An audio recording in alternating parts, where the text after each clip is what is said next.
avançados. Nós não fazemos isso, inclusive até hoje a gente ainda, né, nós brasileiros ainda estamos dizimando índios. A mulher índia, e isso não sou eu que estou falando, quem fala isso é Gilberto Freire, a mulher índia é a mãe do povo brasileiro. As mulheres índias convertidas, né, são tomadas no início da cultura brasileira, no início da formação do país, como esposa e mãe. Não haviam muitas mulheres, né, vindo de Portugal para cá, então eram as índias que eram casadas e formavam as famílias. Então nós somos descendentes de índios, realmente, e nós não valorizamos. Essa morte trágica é uma coisa que fica na nossa cultura até hoje. Nós repetimos mortes trágicas periodicamente, né?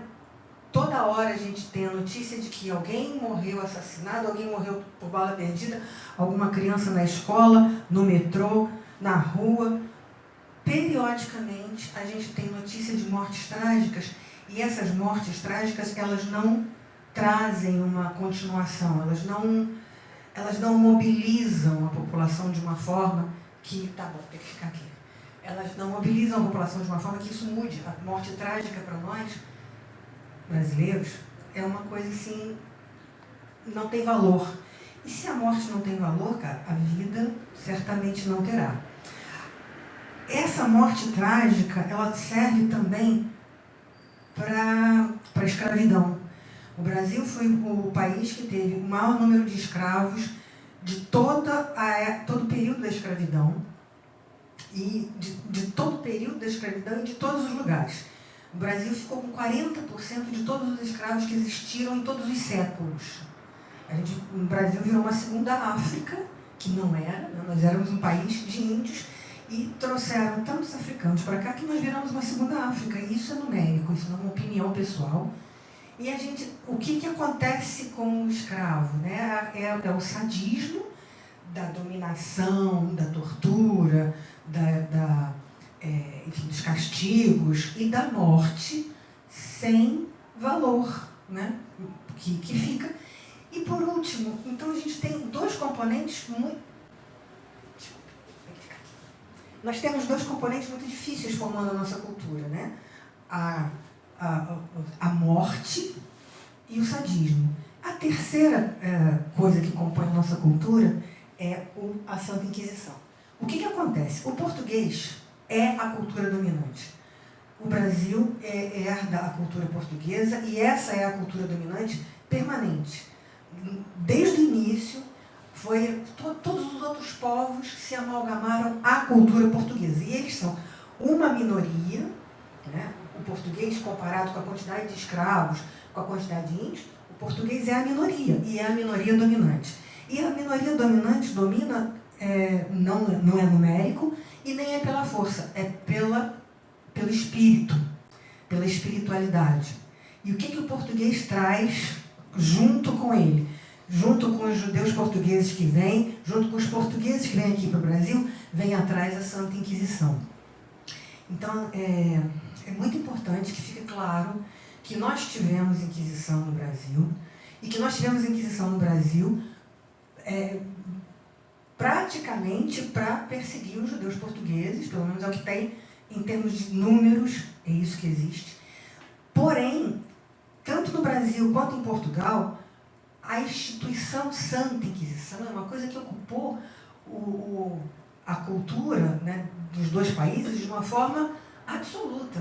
Portugal é um país, desde o descobrimento do Brasil, quando logo começou o Tribunal da Santa Inquisição em Portugal, até 1821, depois que Dom João volta para Portugal, a Inquisição, inclusive Dom João VI, pai de Dom Pedro I, avô de Dom Pedro II, era um homem extremamente religioso. Ele é famoso pela falta de asseio, porque as pessoas religiosas, elas eram puras, elas não precisavam tomar banho. Isso é uma cultura, né? A cultura era assim, a pessoa pura de espírito não precisa tomar banho. Aliás, não deve, porque quem toma banho é o judeu e o muçulmano. Então o católico não toma banho. em 12 anos que o Dom João ficou aqui, a gente tem notícia de 1 banho de mar ou 2 banhos de mar que ele tomou em 12 anos. E não era uma coisa... ele não estava sendo risível, ele estava sendo religioso, e isso era uma coisa muito séria. Na época, ao longo de todo esse período, né, enquanto houve Inquisição, os navios que aportavam aqui, e o Brasil o contato brasileiro com o mundo era através da marinha, dos navios.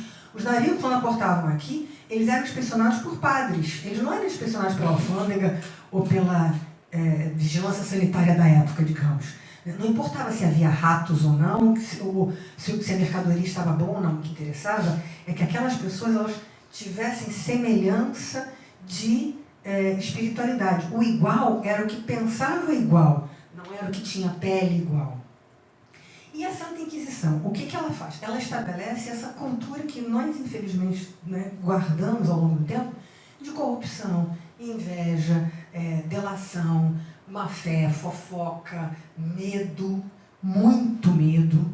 Isso fica estabelecido lá atrás, 1600, Portugal se uniu à Espanha, e você vê que até hoje, esses dois países, Portugal e Espanha, eles sofrem as consequências da Inquisição. Inquisição grande nos dois países, Portugal e Espanha. Portugal se uniu à Espanha. Então, essa política da Inquisição de contrariar todos os mandamentos, não matarás, e aí eles matam as pessoas na fogueira. Os brasileiros que foram denunciados aos tribunais da Inquisição aqui, eles eles foram para os cárceres daqui, mas eles foram mandados para serem penalizados e, no caso das mortes, foram mandados para serem mortos em Portugal. Né? Então, nós nunca tivemos ninguém que morreu na Inquisição. Não, tivemos sim, eram brasileiros e foram mandados para Portugal para serem queimados lá. Uma coisa que para a gente ter uma noção clara, um país que tem 1 milhão de habitantes, em 3 séculos, esse país não aumentou muito a população. Mas imagina que em um país de 1 milhão de habitantes, mais de 1.500 pessoas foram queimadas. Essa proporção é uma proporção uma proporção extremamente séria. Não é 1%, mas 1% que vai para a fogueira sendo queimado, e cada um desses tem toda a família que vai para o cárcere, toda a família que perde os bens, né, toda a família que tem que fugir. Então isso é uma coisa que se espalha pela cultura de uma forma extremamente nociva. Né? E você era premiado por delatar. Então você recebia a propina, que é uma palavra muito conhecida da gente. A propina começou na Inquisição. Né? Era o pagamento que as pessoas recebiam pela delação de alguém. Você recebia uma propina. Foi assim que a história da propina começou. Era porque você estava realmente prejudicando alguém. Você estava recebendo propina porque você estava realmente prejudicando uma pessoa. Você estava denunciando ela.